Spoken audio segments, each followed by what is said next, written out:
Hi, நம்மளோட free fabric painting கோர்ஸில் இன்றைக்கி நம்ம அப்ஸ்ட்ராக்ட் பெயிண்டிங்க்கு எப்படி கலர் கொடுக்குறது அப்படின்னு தான் பார்க்க போகிறோம்.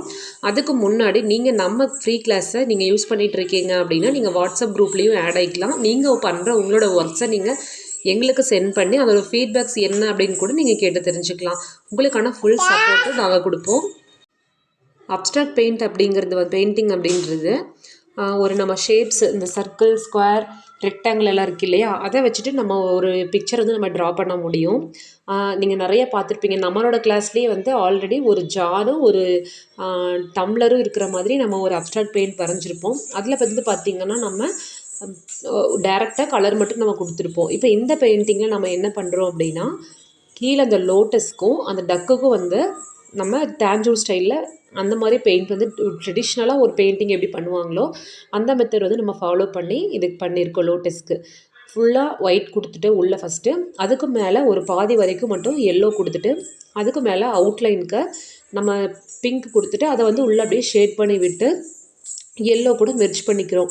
அதுக்கப்புறமா நம்ம அவுட்லைனு கிரிம்சன் ரெட்டில் வந்து ஆட் பண்ணிக்கலாம். உங்களுக்கு வேண்டாம் அப்படின்னு லைட்டாக ஒரு ட்ராப் கூட இல்லை, கொஞ்சமாக பிளாக் யூஸ் பண்ணிவிட்டு நீங்கள் அந்த பிங்க்கு கூட மிக்ஸ் பண்ணிவிட்டு நீங்கள் அவுட்லைன் கொடுத்துக்கலாம். அது உங்களோட விருப்பம் தான். நீங்கள் பின்ட்ரெஸ்ட்டில் இல்லை கூகுளில் போயிட்டு நீங்கள் அப்ஸ்ட்ராக்ட் பெயிண்டிங் கொடுத்தீங்க அப்படின்னாவே வந்து அதில் இருக்க பிக்சர்ஸ் எல்லாம் நீங்கள் பார்க்கும்போது உங்களுக்கு வந்து புரிய ஆரம்பிக்கும். சரி, அப்ஸ்ட்ராக்ட் பெயிண்டிங்னா என்ன, எப்படி கலர் பண்ணணும் அப்படின்னு சொல்லிட்டு இந்த மாதிரி ஒரு மென்னோட ஃபேஸ் வந்து இருக்கும். ஆனால் அதில் பார்த்தீங்கன்னா அந்த ஐ பார்ட்டு, நோஸ் பார்ட், மவுத் பார்ட்லாம் வந்து கரெக்டாக இப்போ ரியலிஸ்டிக்காக வரைகிற மாதிரி இருக்காது. அது வந்து ஒரு ஷேப்பில் இருக்கும். அதுதான் அப்ஸ்ட்ராக்ட் பெயிண்டிங். நீங்கள் ஒரு தடவை நீங்கள் சர்ச் பண்ணி ஒரு 10 இமேஜ் பக்கமாக அப்ஸ்ட்ராக்ட் பெயிண்டிங்கில் பார்த்தீங்கன்னா அது வந்து உங்களுக்கு புரியும் என்ன எப்படின்னு சொல்லிட்டு. அடுத்தது வந்து நம்ம டக் வந்து பார்க்க போகிறோம். அதுக்கும் நம்ம நார்மலாக ஒயிட் வந்து நமக்கு ஃபுல்லாக கலர் பண்ணிக்கலாம். இப்போ நம்ம ஒயிட் கிளாத் தானே, எதுக்கு மறுபடியும் ஒயிட் கலர் பண்ணணும்னா நம்ம அதுக்கு மேலே வந்து நம்ம ஒரு கலர் கொடுக்க போகிறோம் இல்லையா. ஸோ அதுக்காக ஒரு லைட் ஷேடு நமக்கு கிடைக்கணும், ரொம்ப டார்க்காக இல்லாமல் இருக்கணும் அப்படிங்கிறதுக்காக நம்ம ஒயிட் யூஸ் பண்ணுவோம்.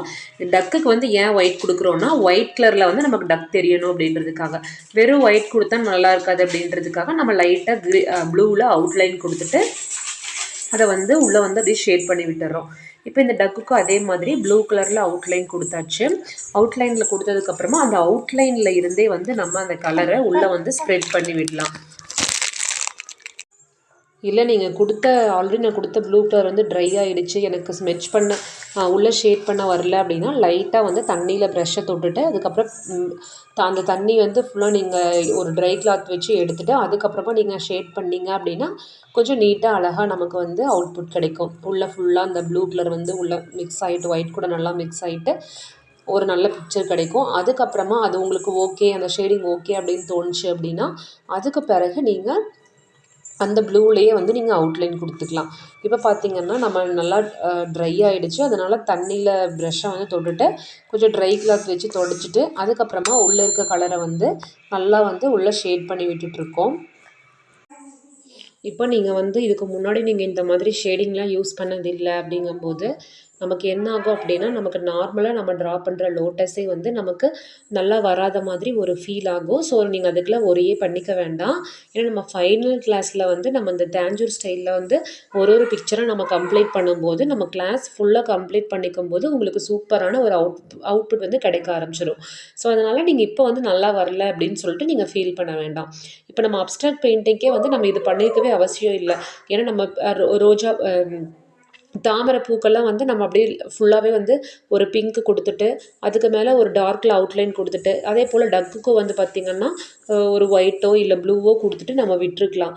சரி, நம்ம 2 மெத்தட் யூஸ் பண்ணி காமிக்கலாம் அப்படின்றதுக்காக தான் வந்து இப்போ இந்த பிக்சருக்கு வந்து நம்ம டேஞ்சூர் ஸ்டைல்லையும் வந்து பெயிண்ட் பண்ணியிருக்கோம். அதுக்கு மேலே வந்து பார்த்திங்கன்னா நார்மல் கலரிங், இப்போ ரெட் எடுத்து ரெட் அப்படியே அப்ளை பண்ணுறது, க்ரீன் எடுத்து க்ரீன் அப்படியே அப்ளை பண்ணுறது, அந்த மாதிரி மற்ற இடத்துக்குலாம் அப்ளை பண்ணிக்கலாம். உங்களுக்கு இது பண்ணும்போது வேறு ஏதாவது டவுட்ஸ் இருக்குது அப்படின்னா வந்து நீங்கள் கமெண்ட்ஸில் கேளுங்க. இல்லை அப்படின்னா நீங்கள் குரூப்பில் இருக்கீங்க அப்படின்னா நீங்கள் குரூப்லேயே கேளுங்க. இது எப்படின்னு எனக்கு புரியலை, என்ன அப்படின்னு சொல்லிட்டு புரியலை அப்படின்னா நீங்கள் கேட்கலாம். ஏன் அப்படின்னா நான் இது கிளாஸ் எடுக்கும்போது அப்படியே ரெக்கார்ட் பண்ணிட்டு தான் இருந்தேன். பட் இது வீடியோ வந்து பார்த்திங்கன்னா ஒரு 20 மினிட்ஸ் கிட்ட போகுது. சரி அவ்வளோ தூரம் போயிட்டு ஒருத்தங்க வீடியோ பார்க்கும்போது ஐயோ 20 மினிட்ஸ் இருக்கா, அது நான் பண்ண முடியாது அப்படிங்கிற மாதிரி நினைப்பாங்க. அதனால் நான் கொஞ்சம் அதை ஸ்பீட் பண்ணுறேன் அப்படின்றதுனால வந்து நான் இப்போ வாய்ஸ் ஓவர் கொடுக்குறேன். அதில் உங்களுக்கு ஏதாவது இடத்துல வந்து ஒர்க் பண்ணுறது உங்களுக்கு மறந்துடுச்சு அப்படின்னா நீங்கள் கேளுங்க. அதே போல் அடுத்து நான் ஹேருக்கு கொடுக்க ஆரம்பிச்சிருக்கேன். ஹேருக்கு வந்து நம்ம எப்பயுமே வந்து ஃபஸ்ட்டு ஒரு ப்ரௌன் ஷேட் கொடுத்துட்டு அதுக்கு மேலே தான் பிளாக் ஷேடு கொடுக்கணும். நம்ம டேரெக்டாக வந்து ஃபஸ்ட்டு நம்ம பிளாக் கொடுத்தோம் அப்படின்னா அந்த இடமே வந்து ஒரு மாதிரி ரொம்ப டார்க்காக அது அந்தளவுக்கு நீட்டாக வராது. அதனால் ஃபஸ்ட்டு ப்ரௌன் கொடுத்துட்டு அதுக்கப்புறமா நம்ம பிளாக் கொடுத்துக்கலாம். அந்த ஜுவல்ஸ் வர பார்ட் இப்போ நெத்திச்சுடி, அதே போல் கமல், மூக்குத்தி, நம்ம நெக்லஸ் இந்த மாதிரிலாம் போடும்போது, வளையல் இந்த மாதிரிலாம் போடும்போது அதுக்கு வந்து ஒரு எல்லோ ஷேட் மாதிரி நம்ம கொடுப்போம். உங்ககிட்ட லெமன் எல்லோ தான் இருக்குது அப்படின்னா அந்த லெமன் எல்லோ எடுத்துகிட்டு அது கூட ப்ரௌனை வந்து மிக்ஸ் பண்ணிங்க, கொஞ்சமாக ப்ரௌன் மிக்ஸ் பண்ணிங்க அப்படின்னா இந்த ஜுவல்லரிக்கு கொடுக்குற கலர் வந்து கிடச்சிரும். நீங்கள் ஃபுல்லாக கிளாஸ் கம்ப்ளீட் பண்ணும்போது இந்த மாதிரி ஜுவல்லரி எல்லாம் வந்து எப்படி டிசைன் பண்ணணும், நம்ம ஃபேப்ரிக் பெயிண்டிங்கில் ட்ரெடிஷ்னலாக எப்படி பண்ணணும் அப்படிங்கிறதையும் வந்து நம்ம கற்றுக்கலாம். ஸ்டோன் வச்சு எப்படி பண்ணுறது, அந்த red with red with blue paint, green paint use பண்ணி எப்படி டிசைன் பண்ணுறது அப்படிங்கிறதையும் நம்ம பார்த்துக்கலாம். ஸோ இப்போ வந்து நம்ம இந்த கலரோடு நிறுத்திக்கிறோம். இதுக்கப்புறம் பார்த்திங்கன்னா அந்த நோஸ் கிட்ட வர பாயிண்ட்டும் ஐயும் வந்து நம்ம பிளாக்கில் வந்து வரைஞ்சிக்கலாம். இல்லை உங்களுக்கு மெரூன், ஆரஞ்சு அந்த மாதிரி இருக்குது அப்படின்னா ஆரஞ்சு கூட கொஞ்சம் லைட்டாக பிளாக் மிக்ஸ் பண்ணி இல்லை ப்ரௌன் மிக்ஸ் பண்ணியும் அந்த மாதிரி கூட நீங்கள் வரைஞ்சிக்கலாம். அந்த ஐக்கும் நோஸ்க்கும் வந்து நீங்கள் ட்ரா பண்ணிக்கலாம். இந்த மாதிரி அப்ஸ்ட்ராக்ட் பெயிண்டிங்க்கு வந்து நீங்கள் கண்ணெல்லாம் வந்து கண், மூக்கு, காது அதெல்லாம் வந்து நீங்கள் டீட்டெயிலிங் பண்ணணும் அப்படிங்கிற அவசியம் இல்லை. ஏன்னா அதில் இந்த ஐலேஷ்கெல்லாம் ஹேர் வரையணுமா அப்படின்னா அதெல்லாம் தேவையில்லைங்க. சும்மா ஒரு பிளாக் லைனு இந்த மாதிரி நீங்கள் போட்டிங்கன்னாவே நமக்கு போதுமாக இருக்கும். அடுத்தது பார்த்தீங்கன்னா நான் சாரீக்கு வந்து ரெட் கலர் எடுத்து அப்படியே டேரெக்டாக அப்ளை பண்ணிக்கிறேன். அதில் வந்து பார்த்தீங்கன்னா இந்த சாரீ வந்து ரெட் கலரில் வர மாதிரி அப்ளை பண்ணிக்கலாம். அதை விட்டு நம்ம ப்ரௌன் கூட க்ரீனோ இல்லை ஏதாவதோ வந்து நம்ம பார்டருக்கு கொடுத்துக்கலாம். உங்களுக்கு பிடிச்ச கலர் என்னவோ அதை வந்து நீங்கள் அப்ளை பண்ணிக்கோங்க. நான் வந்து இப்போது ரெட் வந்து நான் சாரீக்கு வந்து கொடுத்துக்கிறேன். நம்ம இந்த மாதிரி சின்ன பிக்சரில் வந்து நம்ம கலரிங் கொடுக்குறோம் அப்படிங்கும்போது வந்து கொஞ்சம் பொறுமையாக தான் நமக்கு கொடுக்க வேண்டியதாக இருக்கும். ஏன்னா அந்த கலர் இன்னொரு கலர் கூட நமக்கு மேட்ச் ஆகுது. இப்போ டார்க் கலர் கூட மேட்ச் ஆகுதுங்கும் போது நமக்கு அந்த அளவுக்கு தெரியாது. ஆனால் இதே வந்து லைட் கலர் கூட போய் மிங்கிள் ஆகிடுச்சு அப்படின்னா திருப்பி அந்த லைட் கலரை வந்து திருப்பி நம்ம கொடுத்துட்டு அதை வந்து அதுக்கு நமக்கு டைம் வேஸ்ட் ஆகிட்ருக்கும். ஸோ அதனால் கொடுக்கும்போது பொறுமையாக கொடுத்துக்கோங்க. இப்போ நான் அந்த ரெட் வந்து வேறு எங்கெங்கே வருமோ அங்கெல்லாம் கொடுத்துட்டேன். அந்த கைக்கிட்ட இருக்கிற அந்த பார்டருக்கு நான் ரெட் கொடுத்துருக்கேன். அதுக்கப்புறம் வீணை வந்து நம்ம எப்படி கலர் பண்ணுறதுன்னு பார்க்கலாம். வீணைக்கு வந்து பார்த்திங்கன்னா டேரெக்டாக நான் ப்ரௌன் அடிக்கலாம். ஆனால் வந்து உள்ளே இருக்கிற சென்ட்ரல் பார்ட்டுக்கு ப்ரௌன் அடிக்கிறதுனால வீணைக்கு வந்து பார்த்திங்கன்னா ஃபஸ்ட்டு ஒரு லெமன் எல்லோ வந்து அப்படியே அப்ளை பண்ணிவிட்டு அதுக்கு மேலே அந்த அவுட்லைனுக்கெல்லாம் ப்ரௌன் கொடுத்துட்டு அதை வந்து உள்ளே அப்படியே வந்து ஷேட் பண்ணி விடுறோம். அதுக்கப்புறமா சென்டரில் இருக்க அந்த ப்ரௌன் அந்த சர்க்கிள் பார்ட்டுக்கு ப்ரௌனை வந்து அப்படியே டேரெக்டாக கொடுத்தாச்சு. அவுட்லைன் பார்த்திங்கன்னா நம்ம அதே சேம் ப்ரௌனை தான் வந்து அவுட்லைனாகவும் கொடுத்து முடிச்சிருக்கோம். இதுக்கப்புறமா நம்ம அந்த ஃபேஸ் கிட்ட, இயர் கிட்ட, அந்த காது, கை விரல்கள் அதெல்லாம் பார்த்திங்கன்னா நம்ம பென்சிலில் ட்ரா பண்ணது அப்படியே இருக்குது இல்லையா? ஸோ அதையெல்லாம் வந்து கம்ப்ளீட் பண்ணுறதுக்காக நான் கிரிம்சன் ரெட் வந்து எடுத்திருக்கேன். அதை எடுத்து நம்ம அப்படியே வந்து அவுட்லைன் கொடுத்துக்கலாம். இதுக்கு வந்து நான் ஷேடிங் மெத்தடு கொடுக்கல. ஏன்னா ஷேடிங் மெத்தடு கொடுத்தோம் அப்படின்னா இது டோட்டலாக வந்து நம்ம தேஞ்சூர் ஸ்டைல் பெயிண்டிங் மாதிரி ஆயிரும். அதனால் இப்போ அந்த வாத்துக்கும் அந்த தாமரைக்கும் கொடுத்துருக்கிறது மட்டும்தான் ஷேடிங் மெத்தடு, அதாவது ட்ரெடிஷ்னலான ஒரு மெத்தடு கொடுத்துருக்கோம். மேலே இப்போ வரையிறது சும்மா நார்மலான பெயிண்டிங் தான். உள்ளே பெயிண்ட் பண்ணிவிட்டு மேலே அவுட்லைன் வந்து கிரிம்சன் ரெட்டில் கொடுத்து முடிச்சிடுறோம். அந்த கழுத்துக்கிட்ட அதே போல் அந்த கை மடக்குற இடம் இருக்குது இல்லையா, அந்த இடத்துல அப்புறம் விரல்களுக்கு எல்லாத்துக்குமே வந்து கிரிம்சன் ரெட்டில் அந்த அவுட்லைன் வந்து போட்டுக்கிறோம்.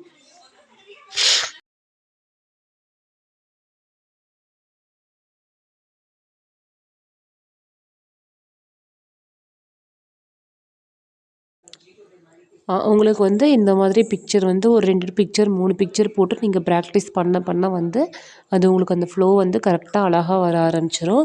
ஃபேப்ரிக் பெயிண்டிங் பொறுத்த வரைக்கும் இல்லை, நம்ம ட்ராயிங் பெயிண்டிங் எதுவுமே வந்து நமக்கு பண்ண மட்டும்தான் வந்து நமக்கு அந்த ஃப்ளோ வந்து கரெக்டாக வரும். ப்ராக்டிஸ் பண்ண தான் வந்து நமக்கு நீட்டான ஒரு அவுட்புட் வந்து நமக்கு கிடைக்கும். ஸோ அதனால் ஒரு தடவை பண்ணிவிட்டு நீங்கள் விட வேண்டாம். குட்டி குட்டி பிக்சராக, பெரிய பிக்சர் பண்ண முடியல அப்படின்னா பரவாயில்ல, குட்டி குட்டி பிக்சராக எடுத்துகிட்டு நீங்கள் வந்து ஒர்க் பண்ணும்போது அது ரொம்ப நீட்டாக அழகாக வந்துடும். ஆக்சுவலி நான் இந்த கை வந்து நான் இப்போ தான் பார்க்குறேன், வாய்ஸ் ரெக்கார்ட் கொடுக்கும்போது தான். அது கொஞ்சம் நல்லா வரலை. நீங்கள் பார்த்து கொஞ்சம் நல்லா போட்டுக்கோங்க. அது எப்படி மிஸ் பண்ணேன்னு தெரியல, அது மட்டும் கொஞ்சம் மிஸ் ஆகிடுச்சு. நீங்கள் பார்த்து நீங்கள் இது கலர் பண்ணிக்கோங்க.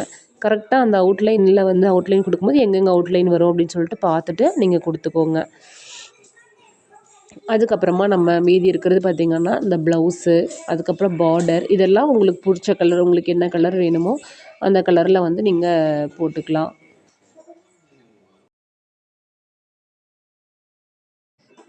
நான் இப்போ வந்து அந்த கம்மல் இருக்கிற இடத்துலலாம் வந்து அது நல்லா டார்க்காக தெரியலை, அந்த கலர் நல்லா எடுப்பாக காட்டலை அப்படின்னங்காட்டி அதுக்கும் வந்து கிரிம்சன் ரெட் வந்து அவுட்லைனாக வந்து கொடுத்துட்ருக்கேன் கம்மலுக்கு. அதுக்கப்புறம் நெக் பீஸ்க்கு, அதுபோல் இந்த கழுத்தில் போட்டிருக்க ஒரு மாலை, இது எல்லாத்துக்குமே வந்து அவுட்லைனு கிரிம்சன் ரெட்லேயே வந்து கொடுத்துக்கிறேன். ஏன்னா நம்ம இதில் வந்து நம்ம பெருசாக ஜுவல்ஸ் எல்லாம் ஒர்க் பண்ணலை.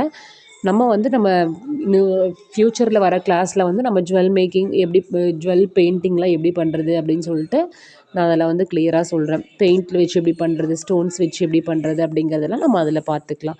இப்போ வந்து சிம்பிளாக இதுக்கு கொடுத்து முடிச்சாச்சு. அதுக்கப்புறமா சாரீ பார்டருக்கு சொன்ன மாதிரி க்ரீன் கலரில் வந்து கொடுத்துட்டேன். இதில் எந்த ஷேடிங்குமே பிளெண்டிங் எந்த இதுவுமே இல்லை. நம்ம டைரெக்டாக பெயிண்ட் எடுக்கிறோம், அப்ளை பண்ணுறோம். ஸோ இது மட்டும்தான் வந்து நான் அதில் பண்ணியிருக்கேன். இதுக்கப்புறமா ப்ளவுஸ்க்கு பார்த்திங்கன்னா வந்து நான் அந்த பெர்ஷியன் ப்ளூ எடுத்து அப்படியே அப்ளை பண்ணியாச்சு. அதுக்கப்புறமா அந்த பேக்ரவுண்டில் இருக்க சன் மாதிரி இருக்கிறதுக்கு ஆரஞ்சு கலர் கொடுத்து கம்ப்ளீட் பண்ணிவிட்டேன். சும்மா ப்ளெயின் ஆரஞ்சு அப்படியே எடுத்து கொடுத்துருக்கேன். அதுக்கப்புறம் பூக்கு பார்த்திங்கன்னா நம்ம பேக்ரவுண்ட்லேயே ஆரஞ்சு இருக்குது, அதுக்கு மேலே வந்து சும்மா ப்ரெஷ்ஷை வச்சு அந்த ப்ரெஷ்ஷை வந்து ஃப்ளாட்டாக வச்சு அதாவது நம்பர் 6 ப்ரெஷ்ஷை அப்படியே ஃப்ளாட்டாக வச்சு எடுக்கும்போது நமக்கு பூ மாதிரி ஒரு ஷேப் வந்து கிடச்சிரும். அந்த பூ மாதிரி தெரிஞ்சுக்கணும் அப்படின்னா கொஞ்சம் வெயிட் பண்ணுங்கள். நம்ம இது கார்லேண்ட் மேக்கிங்கில் நம்ம பார்த்துக்கலாம். தேங்க்யூ.